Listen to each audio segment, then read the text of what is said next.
Assalamualaikum warahmatullahi wabarakatuh. Perkenalkan, saya Tasya Anindya Pratiti dengan NIM V1321077 dari Program Studi Manajemen Pemasaran Angkatan 21. Di sini saya akan mempresentasikan beberapa data Excel menggunakan bantuan aplikasi SPSS guna untuk memenuhi ujian akhir bisnis analitik.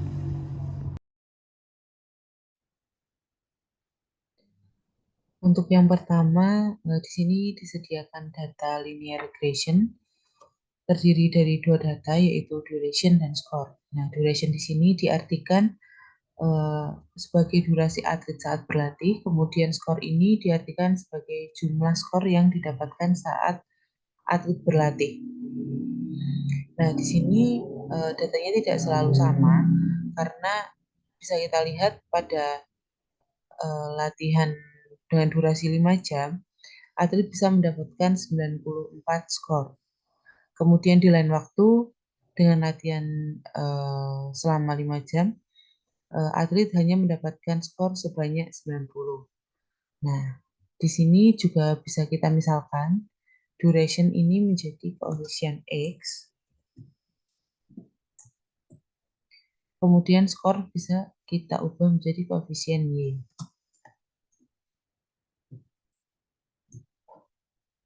Lalu di sini kita akan mencari coefficient of slope dan coefficient of intercept. Yang pertama kita akan mencari coefficient of slope-nya.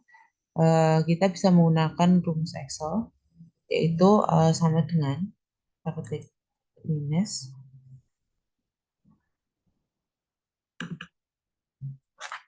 lalu kita blok skor,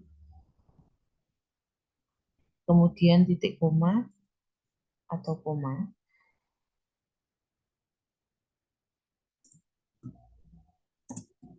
Oke. Kita blok koefisien X-nya atau duration. Kemudian kita titik koma. Kita mencari true dan false-nya. True.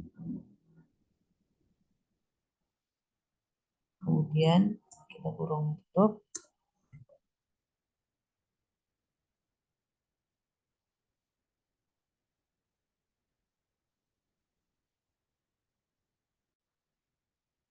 Kemudian setelah kita menemukan coefficient of slope-nya sebesar 5,250 sekian, kita bisa mencari coefficient of intercept-nya.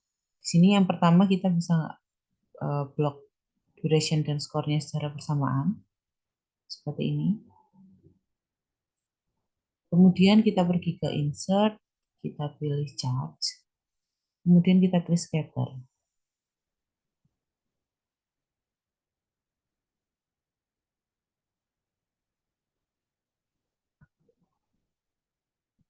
Di sini kita klik salah satu titik, kemudian kita klik kanan dan add line. Kita pilih linear, kemudian kita pilih display equation on chart. Nah, karena ini warna garis dan titiknya sama, maka kita akan mengubah warna garisnya menjadi merah. Kita pilih simbol warna, kemudian kita ganti warna merah seperti ini. Kemudian di sini sudah ada persamaan yang muncul.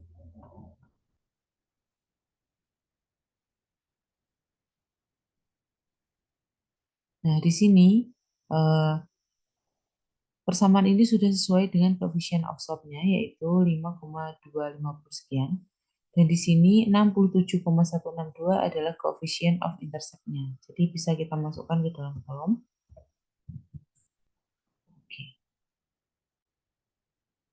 Oke, kemudian setelah kita mendapatkan coefficient of slope dan coefficient of intercept-nya, kita bisa mencari durasi-durasi yang belum diketahui skornya.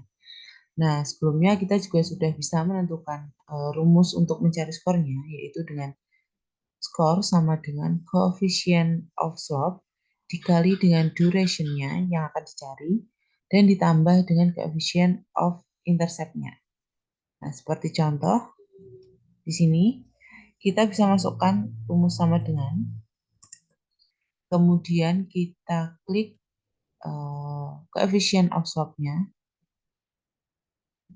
dan jangan lupa untuk uh, mengunci rumusnya, kita bisa tambahkan simbol dolar sebelum sebelum dan sesudah huruf E. Kemudian kita kali dengan durasi, kemudian kita tambah dengan coefficient of intercept-nya. Dan jangan lupa untuk mengunci huruf E-nya dengan simbol dolar. Oke, ketemu. Nah, di sini untuk mencari durasi-durasi yang lain, kita tidak perlu memasukkan kembali rumus ini karena kita sudah mengunci sebelumnya dengan simbol dolar. Di sini kita tinggal drag ke bawah untuk mencari durasi yang lainnya.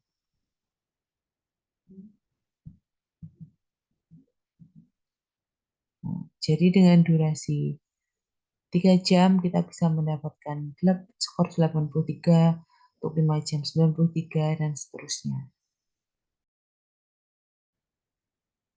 Kemudian untuk yang kedua, di sini disediakan data linear regression hypothesis testing. Di sini ada beberapa data yang disediakan. Yang pertama ada iklan radio yang dimisalkan X1, kemudian ada digital marketing yang dimisalkan dengan X2, iklan koran X3, dan keputusan pembelian dimisalkan dengan Y. Nah, di sini eh, pertama-tama kita pergi ke data,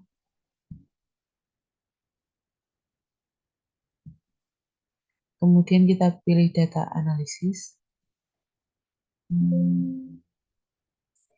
Di sini kita cari regression. Oke. Nah, untuk input Y range-nya kita isi dengan keputusan pembelian. Kita blok.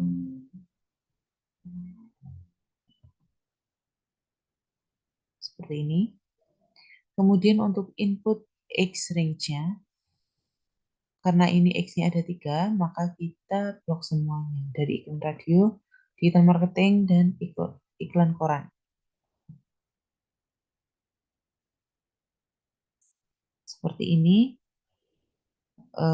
Lalu kita pilih OK. Nah, muncul data analisis. Kemudian di sini terdiri dari regression statistik, INOVA, dan koefisien standarnya. Nah, di sini untuk R-square-nya kita beri warna.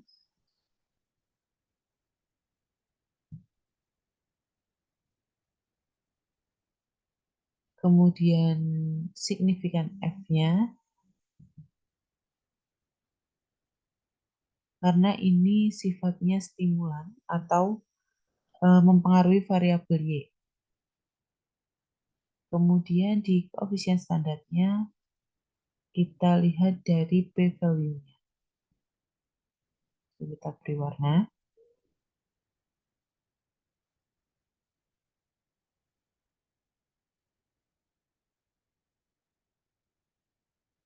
Nah, di sini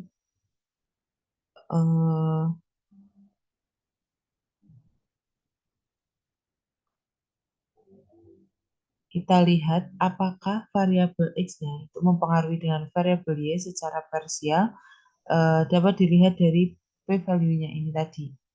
Jadi dapat diartikan terpisah. Nah, lalu kita lihat apakah hubungan antar koefisien di sini itu positif atau negatif dari variabel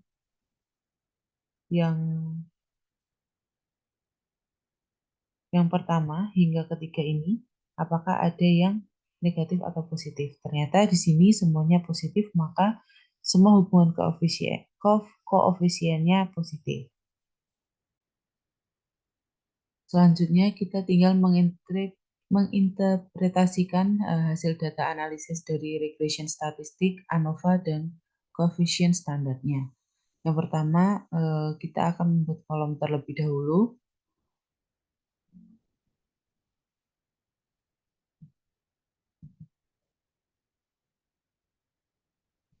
Seperti ini.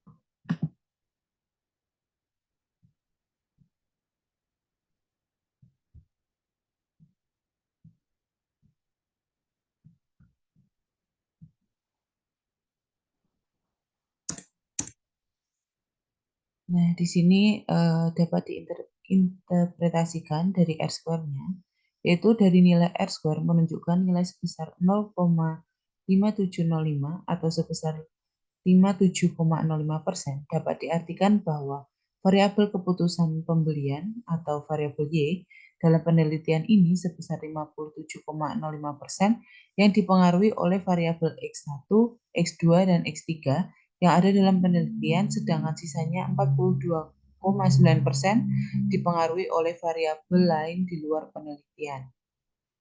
Kemudian selanjutnya kita beri warna. Kemudian untuk interpretasi ANOVA, kita buat kolom terlebih dahulu.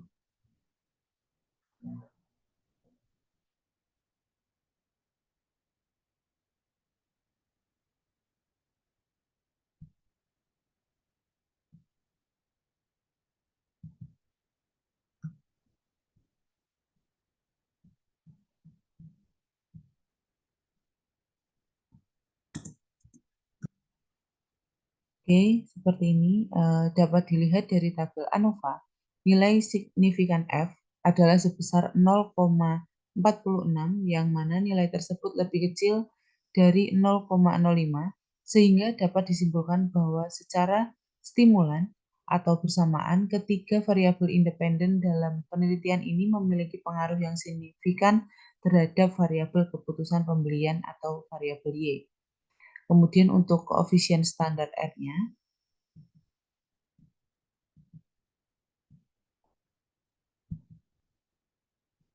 kita buat kolom di bawahnya.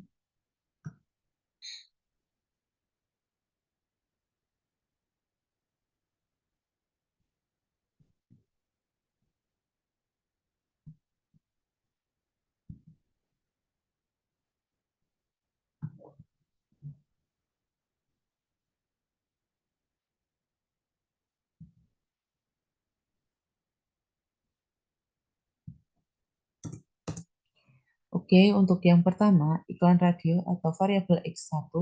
Variabel iklan radio X1 memiliki nilai koefisien sebesar 0,197 dan p-value sebesar 0,641 yang mana nilai tersebut lebih besar sehingga dapat disimpulkan bahwa variabel X1 memiliki pengaruh yang positif namun tidak signifikan terhadap variabel keputusan pembelian.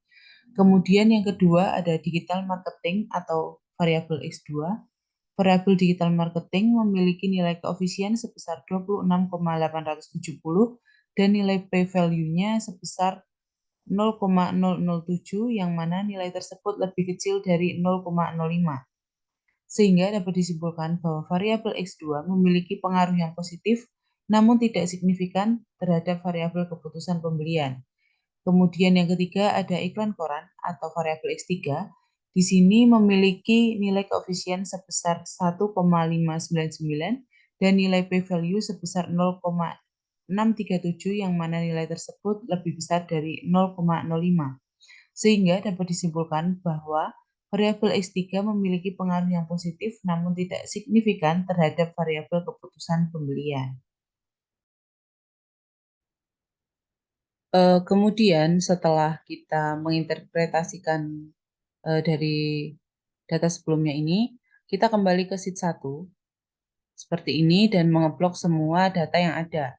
Kemudian kita copy paste. Lalu kita paste ke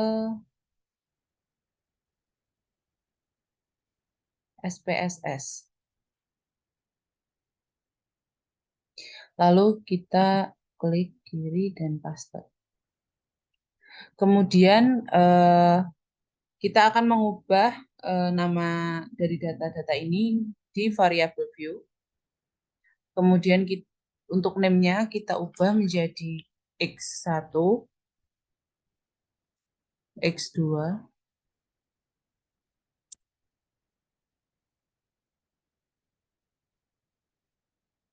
dan Y. Kemudian untuk labelnya kita isi iklan radio, digital marketing. Kemudian selanjutnya kita isi dengan iklan koran. Dan yang terakhir kita isi dengan keputusan pembelian. Seperti ini. Kemudian untuk measure-nya, kita ganti menjadi scale kecuali untuk keputusan pembelian. Oke. Dan kita kembali ke data view. Nah, jadi untuk nama variabelnya sudah berganti menjadi X1, X2, X3, dan Y. Kemudian kita pergi ke Analyze. Kita pilih Regression, Linear. Nah, di sini ada kolom Dependent dan Independent. Di sini kita akan memasukkan keputusan pembeliannya ke Dependent, dan untuk yang lain kita masukkan ke Independent.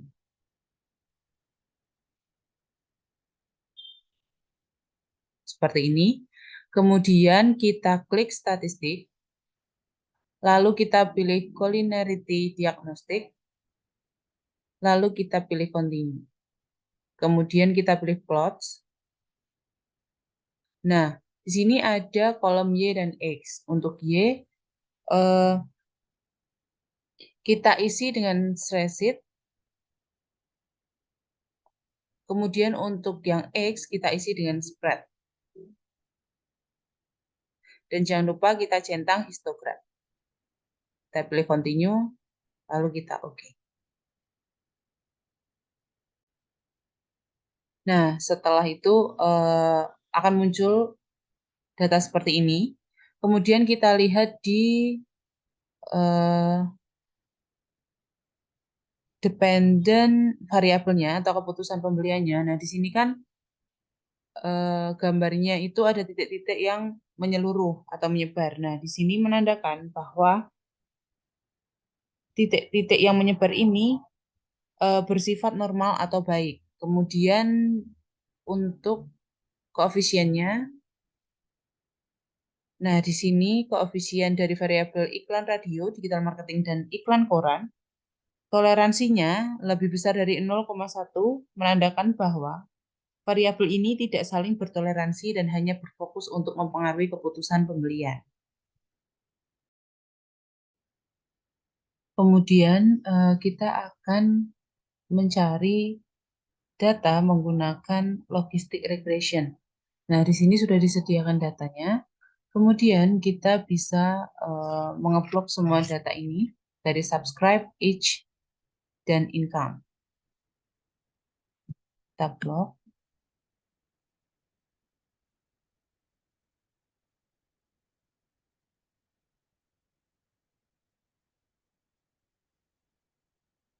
Kemudian kita copy.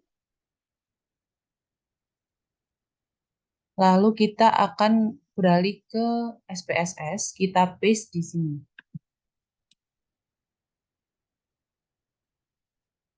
Ya, seperti ini. Kemudian kita akan ke variable view, kita ubah name-nya menjadi subscribe,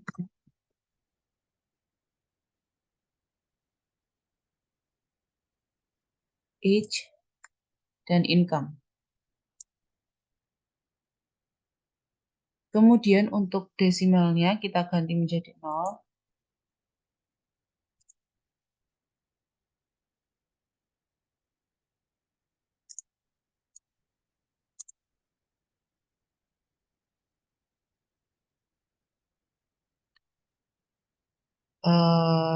Kemudian untuk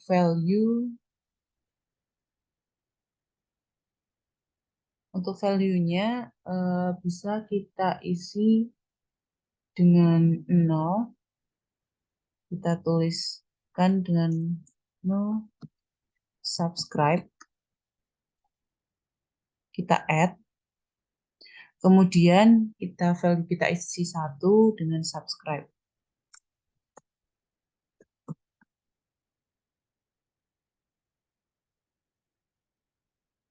Kita add, lalu kita pilih OK.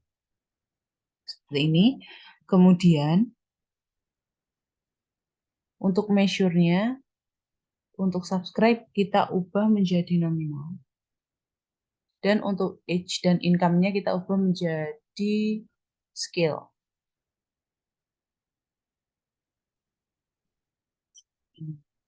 Kemudian kita kembali ke data view.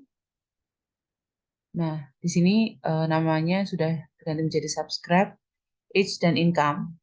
Kemudian kita pergi ke analyze. Kita pilih regression, lalu kita pilih binary logistic. Nah, di sini ada kolom dependent dan covariates. Nah, untuk dependent-nya kita isi dengan subscribe. Kemudian covariates-nya kita isi dengan age dan income. Seperti ini. Kemudian kita pergi ke save. Kita pilih probabilities dan group membership. Kita centang, lalu kita continue. Kita pergi ke option. Nah, ini kita centang semuanya. Seperti ini. Kemudian kita pilih continue, lalu kita OK.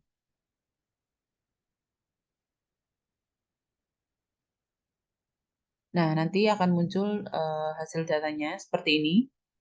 Nah, di sini dapat kita interpretasikan bahwa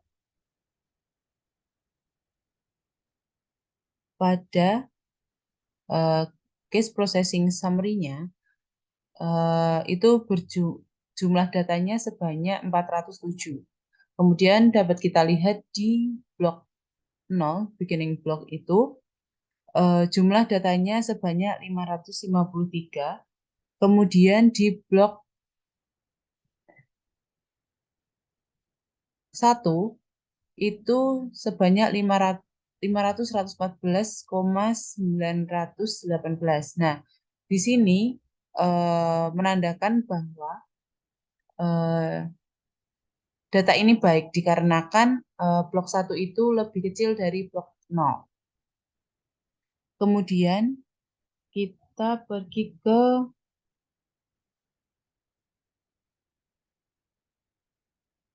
variabel.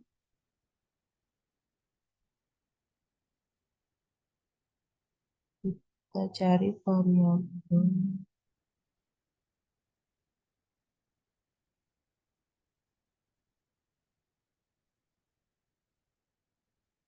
Oke, di sini ada variabel not in the equation-nya. Di sini age dan income itu lebih kecil dari 0,05. Di sini menandakan bahwa age ini mempengaruhi subscriber. Kemudian untuk yang terakhir kita disediakan data SPSS Machine Learning. Di sini dimisalkan saya akan merekrut pegawai baru dan saya diposisikan menjadi manajer sumber daya manusia. Di sini sudah disediakan data sebanyak 100 data pegawai lama yang sudah diseleksi berdasarkan kualifikasi dari perusahaan, yaitu ada IQ, gender, teliti, personality, pengalaman kerja, gelar, match, Aldi Taher, dan performa. Kemudian, di sini juga sudah ada 15 data calon pegawai baru yang akan direkrut dalam perusahaan.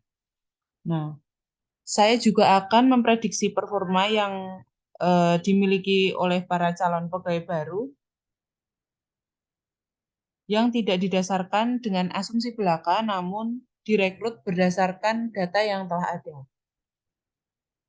Kemudian untuk memprediksinya, kita bisa pergi ke analyze. Lalu kita pilih neural networks. Kemudian kita klik yang multi-layer perception. Nah, seperti ini. Nah, di sini ada disediakan 3 kolom, yaitu dependent variables, factors, dan covariators. Nah, di sini untuk dependent variabelnya kita masukkan skor kinerja karyawan. Kemudian untuk faktornya bisa kita abaikan, dan yang lain bisa kita masukkan ke covariators.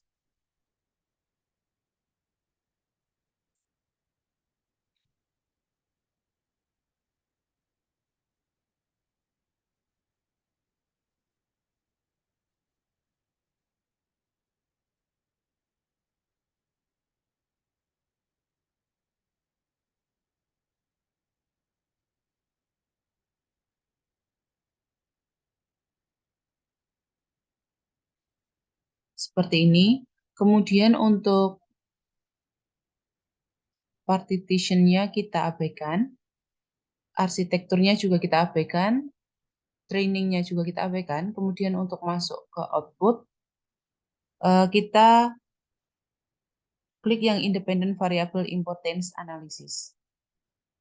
Kemudian di save, kita klik save predicted value or category for each dependent variable. Kemudian untuk export dan optionnya kita abaikan. Lalu kita klik OK.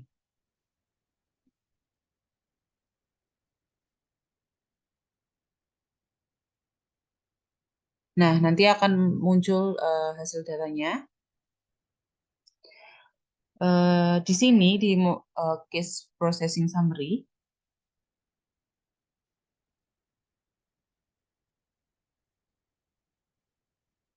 untuk sampel trainingnya itu uh, mencapai 70%, testingnya mencapai 30%. Nah, di sini mengapa untuk 15 sampel 15 orangnya ini belum terdeteksi berapa persen? Karena ini adalah calon pegawai baru yang akan kita prediksi. Kemudian kita scroll ke bawah. Untuk model summary-nya, nah di sini untuk presentasi kemungkinan salah prediksinya di training itu sebesar 34,3% dan di testingnya itu sebesar 53,3%. Oke, di sini juga berdasarkan independent variable importance-nya yang paling tinggi untuk menjadi pertimbangan penerimaan calon pegawai baru, yaitu hanya di IQ dan pengalaman kerja, yaitu sebesar 100% dan 81,5%. Nah, karena di sini juga akurasinya itu lemah, maka kita akan mengulangi menganalisis data kembali. Kita kembali ke data view.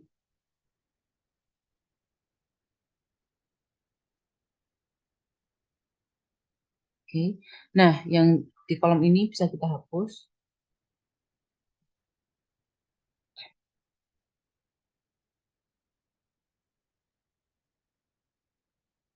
Klik delete.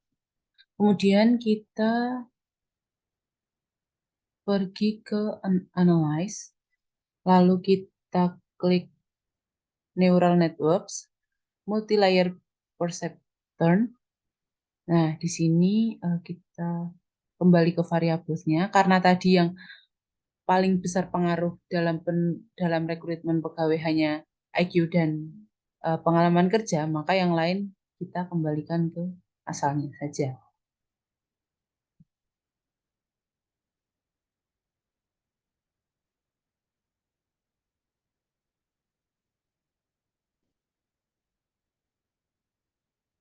Lalu kita klik OK. Kemudian setelah diubah, kita hanya memilih IQ dan pengalaman kerja. Nah, di sini juga datanya juga akan berubah. Dari case processing sampingnya, trainingnya menjadi 70% dan testingnya menjadi 30%. Kemudian kalau untuk 15-nya ini, mengapa masih kosong? Dikarenakan kita akan memprediksi performanya terlebih dahulu. Kemudian, dapat dilihat di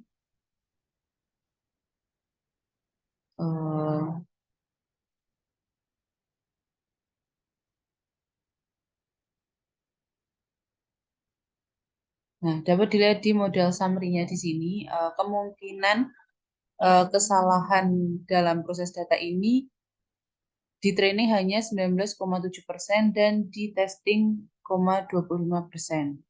Sehingga dapat dikatakan valid untuk rekrutmen pegawai baru.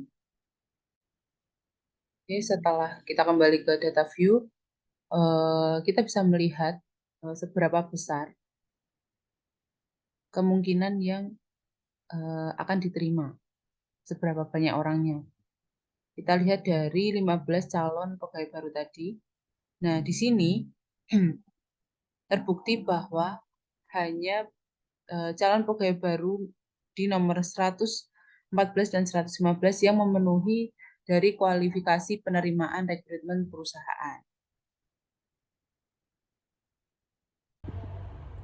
Sekian presentasi dari saya. Apabila ada kurangnya saya mohon maaf. Wassalamualaikum warahmatullahi wabarakatuh.